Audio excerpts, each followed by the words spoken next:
안녕하세요. 평생학교 애청자 여러분, 신경외과 전문의 이경석입니다. 오늘 강의는요, 척추질환 유전이 될까요? 라는 제목입니다. 그 환자분들도 저한테 물어보죠. 선생님, 척추질환은 유전병입니까? 왜 저희 어머니 아버지 잘못 생기고 저희 아이들 생깁니까? 라고 물어봅니다. 일단은 제가 개념 정리를 먼저 해보겠습니다. 유전병이 무엇이죠?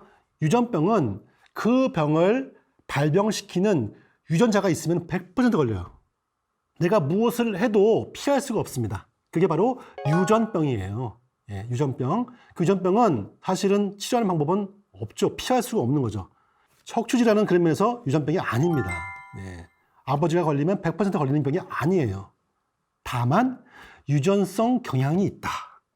예, 좀 더 다른 표현하자면 가족력이 있다는 거예요. 가족력이 있다는 것이 무엇이죠? 뭐냐면은 가족이 걸리면 확률적으로 발병할 확률은 올라가더라. 100%는 아닙니다. 하지만 어머니, 아버지, 할아버지, 할머니가 걸리면은 아무래도 후손들이 걸릴 확률이 올라가더라. 그 유전자는 없습니다. 그러면 신기하죠? 왜 어머니, 아버지가 생기면은 자제분들이 확률적으로 척추질환이 생길까요? 뭐냐면은 척추질환의 원인에 답이 있습니다. 척추질환의 원인은 대표적인 게 뭐죠? 네, 운동 부족. 그 다음에 체형이죠, 체형. 체형이란 뭐죠? 네, 체지방이 많은 비만 체질. 그다음에 근육이 잘 안 생기는 근감소 체질. 그리고 식습관. 어렸을 때부터 배달 음식을 좋아하는 어머니, 아버지들은 우리 3살, 4살 아이들이 배달 음식을 보고 자랍니다. 그 야식의 즐거움을 미리 눈뜬 거죠. 얼마나 야식이 행복해요. 그거를 이미 5세 때 봤으니 그 아이는 얼마나 먹겠어요. 그죠? 그리고 짠 음식, 매운 음식, 여러 가지 음식들. 채식을 싫어하는 엄마 아빠의 습관들은 닮아요. 아이들이. 그 다음에 운동 안 하는 거 닮습니다. 어렸을 때부터 엄마 아빠가 운동 안 하고 누워서 TV만 보는 엄마 아빠들은 자식분들이 또 그걸 또 닮아요. 척추관절 질환은 뭐죠? 운동 부족. 네, 이런 비만 체질. 그 다음에 잘못된 생활 습관, 음식. 여기서 기인한 병이잖아요. 따라서 유전병은 아니지만 가족력이 있다는 것입니다. 우리가 한 발짝 떨어져 보면 유전병이 아니, 가족력이 있지만 이거는 우리가 잘만 하면은 고칠 수 있는 거잖아요. 그죠? 유전자는 우리가 우리 몸에서 뺄 수가 없습니다만 방금 말씀드린 이런 가족력으로 인한 생활 환경과 습관들은 고칠 수가 있는 겁니다. 첫 번째, 골 감소증. 골다공증이 닮아요.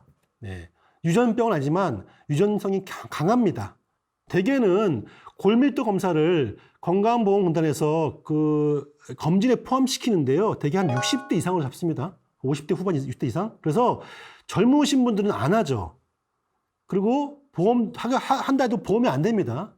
그런데 골 밀도가 저하되는 골다공증, 골감소증은 닮기 때문에 어머니나 아버지 선대에서 골다공증이 심하신 분들은, 젊으신 분들은 저는 하셔야 된다 생각해요. 30대, 20대는 필요 없어요.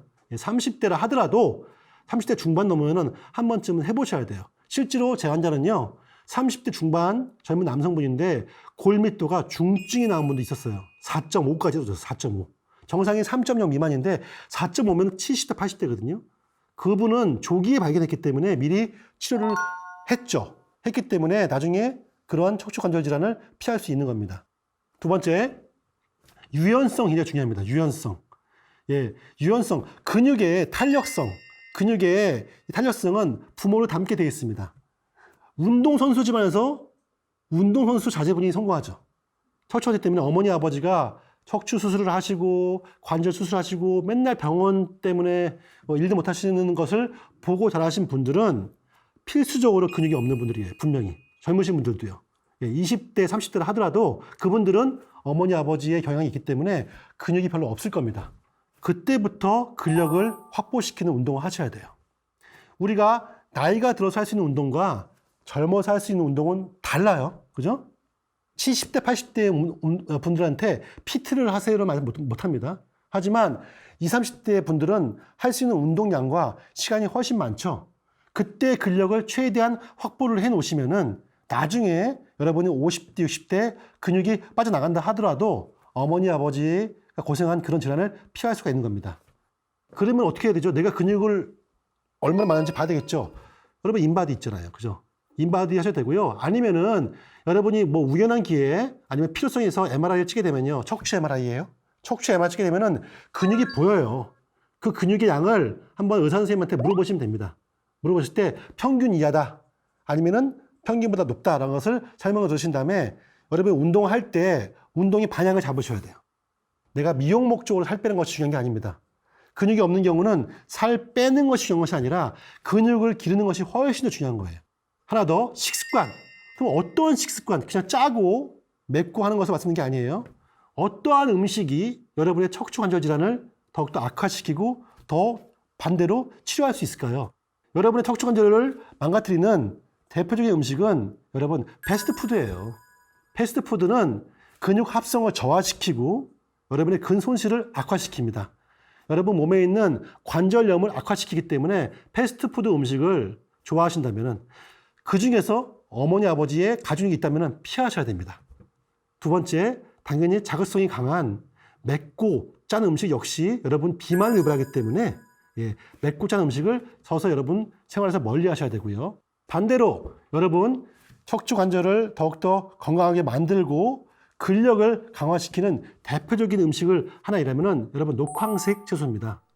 여러분 녹황채소 뭐죠? 녹색과 황색이 섞여 있는 채소예요. 대표적인 뭐죠? 시금치, 양배추. 말만 들어도 지겹죠, 그죠?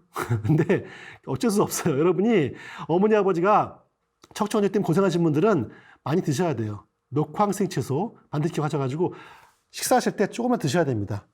견과류 도움될 수 있고요. 프로테인 굉장히 중요해요, 여러분.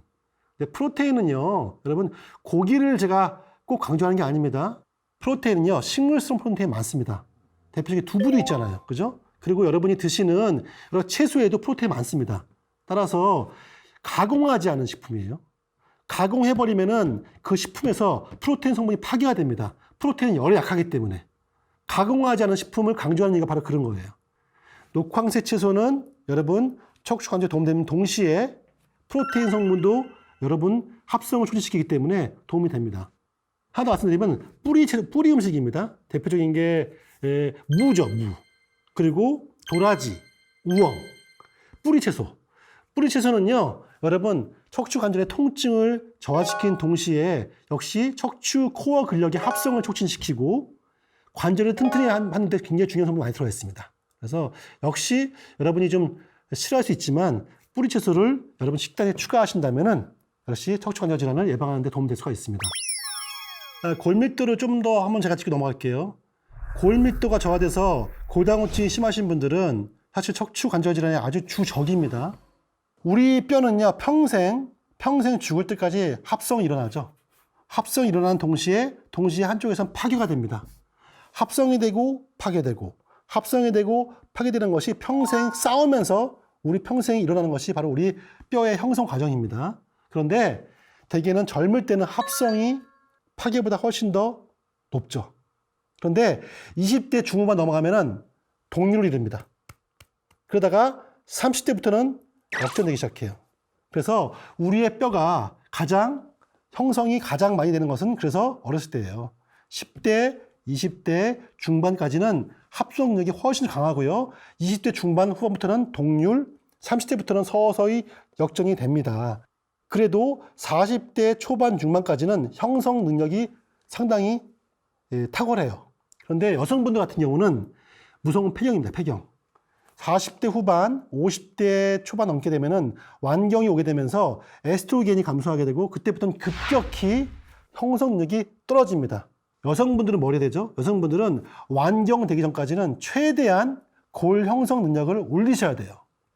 그때 필요한 게 뭐냐면은 바로 비타민 D와 칼슘입니다.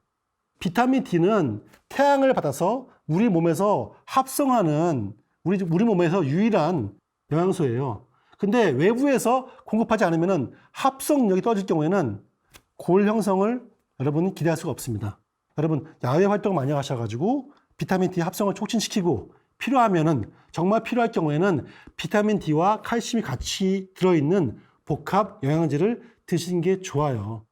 비타민 D와 칼슘 영양제는 비싼 거 필요 없습니다. 비싼 거 필요 없거든요. 그 정도 드시면서 운동을 하신다면은 한 30대, 20, 30대에서부터 한 50대까지는요, 골 형성 능력을 올릴 수가 있어요. 이때 확보해 놓지 않으면은 50대 후반부터는 합성이 안 됩니다, 잘. 그때부터는 뭐예요? 소실을 막는 방향으로 가야 돼요. 소실을 막는 방향으로. 근데 소실을 막는 것보다 형성을 늘리는 것이 훨씬 더 효과적이고 훨씬 더 뼈가 튼튼해질 수 있습니다. 좀 젊으신 분들, 한 20, 30대에서 한 50, 60대 미만인 분들은 골 형성 능력을 기르기 위해서 노력을 하셔야 되고요. 비타민 D와 칼슘 운동입니다. 영양소. 그 다음에 60대 이상은 골 소실을 막는데 여러분이 포커스 맞춰야 됩니다.